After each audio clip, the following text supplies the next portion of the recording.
오늘은 사순절 마지막 주간이고 주일이고 종려주일입니다. 종려주일이라는 뜻은 종려나무 가지를 사람들이 이제 꺾어서 예수님께서 십자가에 못 박히시기 위해서 예루살렘으로 올라가시거든요.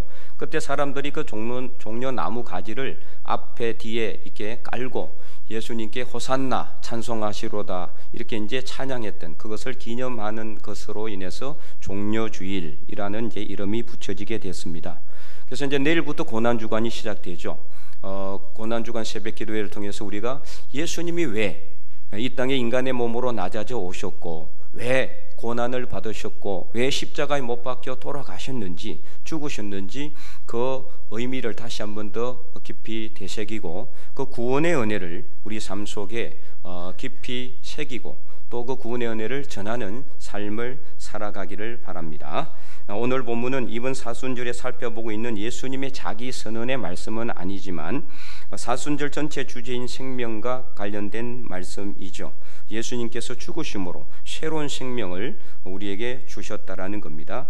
그래서 비록 죽음과 같은 고난 가운데서도 생명과 소망의 꽃은 피어난다라는 오늘 설교의 제목처럼 우리가 어떤 어려움과 고난과 고통과 환난 가운데서도 예수님 안에서는 소망이 있다는 것을 다시 한번 더 깊이 묵상하고 또 그것을 체험하고 깨달아서 그 어려움을 잘 이기고 극복해 나가서 승리하는 삶을 살아가는 하나님의 거룩한 백성들이 될 수 있기를 주님의 이름으로 간절히 축원드립니다. 오늘 본문은 예수님께서 십자가에 못 박혀 죽으신 후에 일어난 여러 가지 일들을 기록하고 있습니다. 첫째는 51절 전반절 보니까 성소의 휘장이 위로부터 아래로 찢어져서 둘이 되었다 이렇게 기록하고 있죠. 여기서 말하는 성소의 휘장은 지성소와 성소를 구분하는 휘장을 의미합니다. 이 지성소 안에는 하나님의 십계명이 적혀있는 돌판, 그 돌판이 담겨있는 언약궤가 있었어요.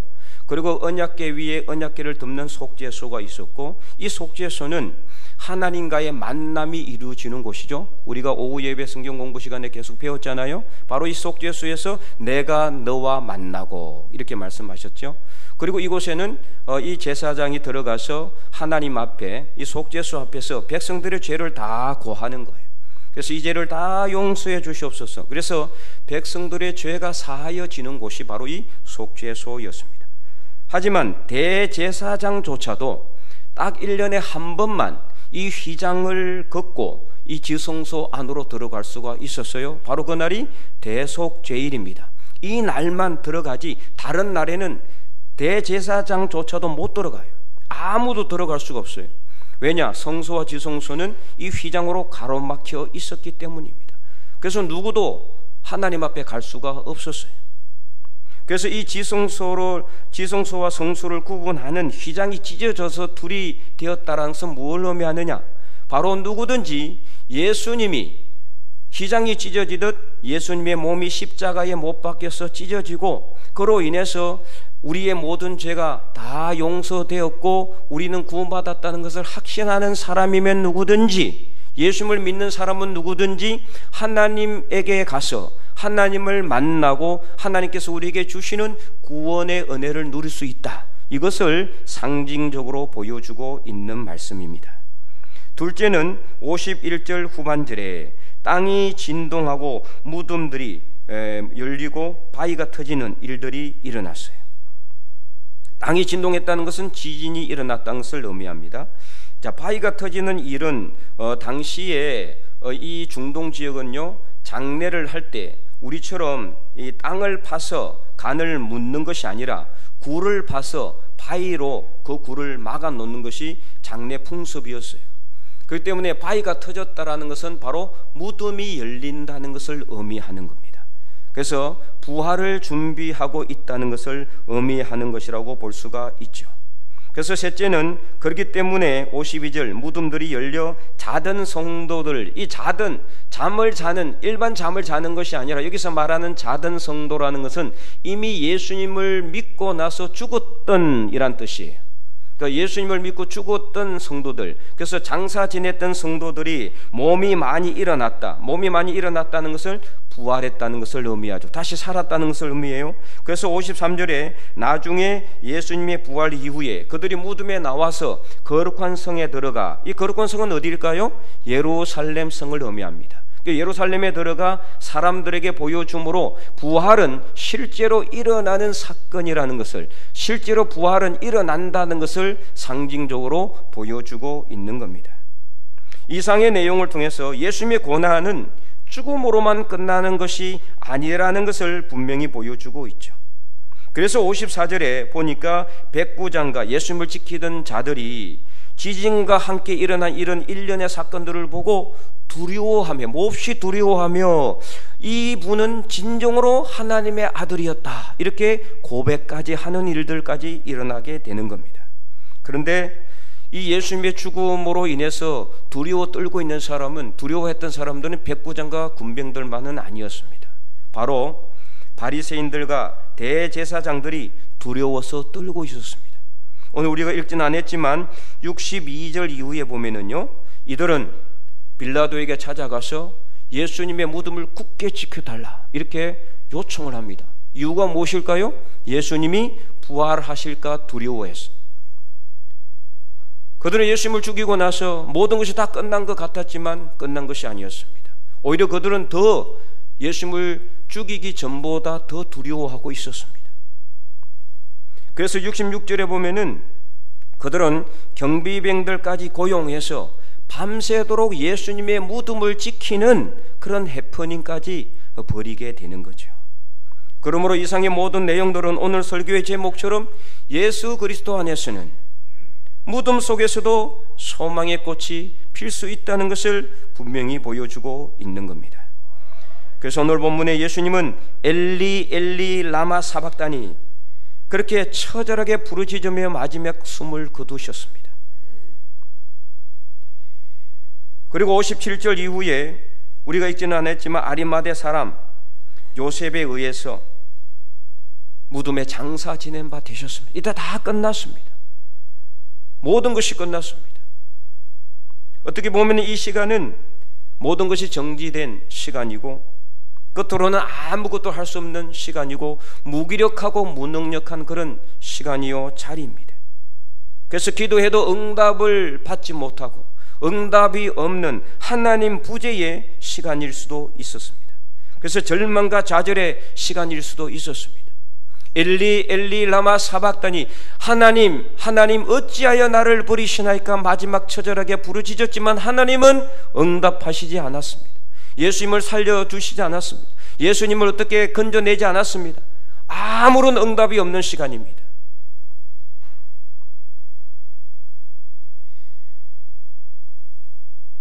그래서 절망과 좌절의 시간이었습니다. 실제 우리 인간의 죽음이 그렇지 않습니까? 죽으면 다 끝납니다. 무엇을 할 수가 있습니까? 아무것도 할 수가 없습니다. 그러나 예수님께서 누워 계시는 이 무덤은 그냥 죽음의 무덤이 아니었습니다. 슬픔과 절망의 자리가 아니었습니다. 오히려 예수님을 십자가에 못 박은 대제사장들과 서기관들까지 두려워하게 만드는 능력의 자리였음을 오늘 본문은 분명히 우리에게 말씀하고 있습니다. 그래서 이 자리는 부활이라는 새로운 생명이 시작되는 자리, 그래서 소망의 꽃이 피어나는 자리라는 것을 오늘 본문은 우리에게 똑똑하게 보여주고 있습니다. 온 나라가 대통령 파면으로 정치적으로 너무나 혼란한 그런 상황 가운데 있습니다. 최근 경북 북부 산불로 수많은 가옥이 전소되고 삶의 터전들이 사라지고 30여 명에 이르는 귀한 생명이 목숨을 잃는 엄청난 재앙이 발생했습니다. 3년 전에는 우리 지역에 있는 울진 산불로 인해서 엄청난 피해를 당했고 아직 그 복구가 다 완성되지도 않는 상황 가운데서 이런 재앙으로 인해서 또 온 나라가 고통 가운데 있습니다. 이러한 재앙은 비단 우리나라뿐만이 아닙니다. 온 세계가 지금 여러 가지 재앙으로 몸살을 앓고 있습니다. 이 지구가 그냥 감기가 걸려서 누워 아무것도 하지 못하는 무기란 사람처럼 이 온 세상이 재앙으로 인해서 힘들어하고 있습니다. 미얀마는 강진으로 인해서 지금까지 계속 아직도 사망자가 늘어나고 있는 상황입니다. 러시아와 우크라이나 전쟁이 언제 끝날지 모르는 그런 상황 가운데 있습니다. 이 모든 국내외적인 대장의 시대에 과연 우리가 소망을 찾을 수 있을까 두렵기도 하고 떨리기도 합니다. 그런데 이런 고난은요, 주변 다른 사람들뿐만 아니라 우리 주변에도 가까운 곳에서도 너무나 쉽게 찾아볼 수가 있어요. 여러 가지 질병으로 인해서 너무나 힘겨워하는 분들이 있어요. 경제적으로 어려워하는 분들도 있습니다. 직장을 잡지 못해 고민하는 청년들도 있습니다. 또 우리 교회도 다 평안한 것 같지만 그렇지 않습니다. 교회마다 크고 작은 어려움과 고난으로 인해서 힘들어하는 그런 교회도 많이 있어요. 이런 모든 상황들을 살펴보면 마치 우리도 예수님처럼 무덤 안에 갇혀 있는 것 같습니다. 그래서 아무것도 하지 못하고 무기력하게 누워 있어야 할 것만 같고 이 상황이 영원히 지속될 것만 같은 그런 불안감마저 들기도 합니다. 그러나 오늘 본문은 이것을 정면으로 부인하고 있습니다. 왜 그렇습니까? 오늘 본문의 말씀처럼 예수님은 무덤 안에서 아무것도 하지 않았지만 아무것도 하지 않는 것이 아니었습니다. 예수님은 아무것도 하지 않았지만 그러나 무덤 밖에 있는 사람들은 오히려 두려워하고 떨고 있었단 말입니다. 예수님을 십자가에 못 박은 사람들조차도 두려워서 떨고 있었습니다. 그러므로 오늘 본문에서 예수님의 죽음은 예수님에게는 죽음이 아니라 부활을 준비하는 새로운 소망의 시간이라는 것을 오늘 본문이 우리에게 말씀하고 있는 것입니다. 그러므로 사랑하는 성도 여러분, 이 엄청난 재앙들과 또 우리 삶 속에 닥쳐온 수많은 고난들과 어려움으로 인해서 절대로 절망하거나 좌절하지 마시기 바랍니다. 오히려 그 고통이 크면 클수록 하나님께서 우리에게 주시는 복은 더 크다는 것을 여러분 분명히 깨달으시기 바랍니다.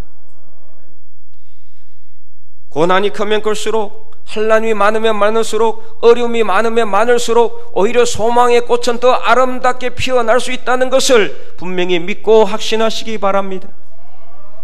그래서 사도 바울은요, 고린도후서 1장에서 그가 얼마나 많은 고난을 당했는지 그 고난에 대해서 그는 이렇게 고백하고 있어요. 고린도후서 1장 5절에 그리스도의 고난이 우리에게 넘친 것 같이 넘쳤대요. 고난이 많아서 넘쳤어요. 그냥 한 개, 두 개 고난이 있었던 것이 아니라 고난이 차고 넘쳤단 말이에요. 우리가 받는 위로도 그리스도로 말미암아 넘치는도다. 아멘. 고난이 넘치니까 위로도 넘치더라 이 말이에요. 고난이 작으면은 위로도 작을 텐데 고난이 많으면 많을수록 그리스도로 인하여 받는 위로가 더 많이 넘쳐난다는 것을 고백하게 되었어요. 그래서 그는 고린도서 1장 8절에서 9절 얼마나 많은 고난을 그가 당했느냐. 형제들아, 우리가 아시아에서 당한 환난을 너희가 모르기를 원하지 아니하노니 얼마나 많은 고난을 당했느냐. 힘에 겹도록 심한 고난을 당하여 살 소망까지 끊어졌다 그랬어요. 살 소망까지, 죽을 일밖에 남지 않은 그런 상황 속에서 9절에 우리는 우리 자신이 사형 선고를 받은 줄 알았다는 거예요. 그 정도로 많은 고난을 당해서, 그러나 이는 우리로 자기를 의지하지 말기 오직 죽은 자를 다시 살리시는 부활의 능력이신 하나님만 의지하도록 하기 위해서 하나님께서 살 소망까지 끊어버리고 사형 선고를 내리는 것처럼 그 많은 고난을 주셨다는. 마찬가지 오늘 우리도 고난이 크면 클수록 하나님께서 우리에게 주시는 은혜가 더 넘치고 하나님이 우리에게 주시는 위로가 더 넘치고 하나님께서 우리에게 주시는 복이 더 차고 넘치는 줄 믿으시기 바랍니다. 그래서 시편 119편 71절 시편 기자는 이렇게 노래하고 있어요. 우리도 함께 한번 큰 목소리 읽어볼까요? 고난당한 것이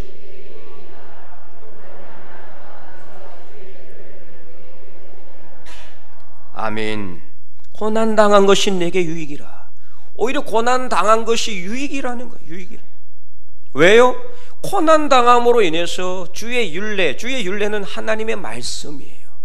하나님이 주시는 생명의 말씀, 하나님이 주시는 은혜의 말씀, 하나님이 주시는 위로의 말씀, 이런 말씀이 그 말씀을 더 알게 되었고 그 말씀의 의미를 더 잘 깨닫게 되었고, 내게 많은 위로가 있기 때문에 오히려 이것이 내게 더 유익이구나. 고난이 없었을 때는 하나님의 말씀을 깨닫지 못했고 하나님의 말씀의 의미를 진정으로 알지 못했는데 고난으로 인해서 하나님께 기도할 수밖에 없잖아요. 그렇잖아요. 힘들고 어려우니까 주님 붙잡을 수밖에 없는 거예요. 주님 붙들 수밖에 없는 거예요. 그러니까 하나님이 주시는 그 고난이 넘쳐나더라는 거예요. 하나님이 주시는 위로도 넘쳐나더라는 것입니다. 그래서 고난이 내게 유익이라 이렇게 그는 고백하게 된 것. 오늘 저와 여러분도 우리 삶 속에 고난이 넘칠수록 하나님이 우리에게 주시는 위로도 넘치고 은혜도 넘치고 복이 차고 넘친다는 것을 분명히 믿으시기 바랍니다.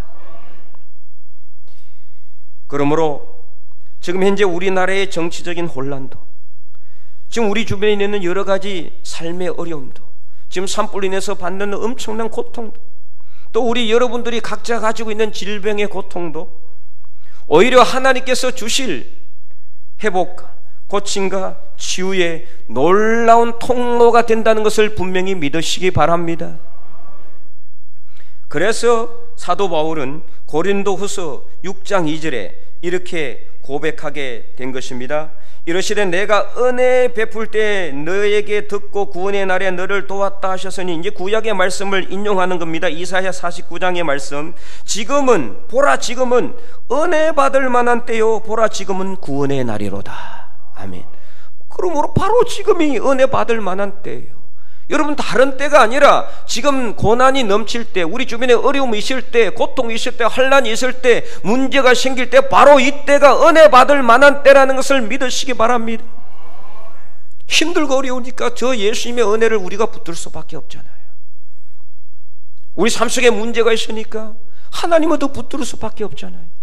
그러니까 바로 지금이 은혜 받을 만한 때라는 거예요. 바로 지금이 구원의 날이라는 겁니다. 그래서 이 본문이 인용된 이사야 49장 13절은 이렇게 외치고 있습니다. 우리 다 한번 읽어볼까요? 하늘이여 노래하여 땅이여 기뻐하라, 산들이여 즐거이 노래하라. 여호와께서 그의 백성을 위로하셨은저 그의 고난 당한 자를 긍휼히 여기실 것임이라. 아멘. 여러분 삶 속에 고난이 있습니까? 아픔이 있습니까? 어떤 문제가 있습니까? 자녀들로 인해서, 가정의 문제로 인해서, 경제적 어려움으로 인해서, 질병의 고통으로 인해서, 여러 가지 삶의 문제들로 인해서 어려움이 있다면은 오늘 그 모든 고난을 짊어지고 가신 예수님, 그래서 우리에게 구원의 은혜를 베푸신 예수님을 생각하며 그 모든 고난이 오히려 하나님이 주시는 은혜의 통로라는 것을 분명히 믿으시기 바랍니다.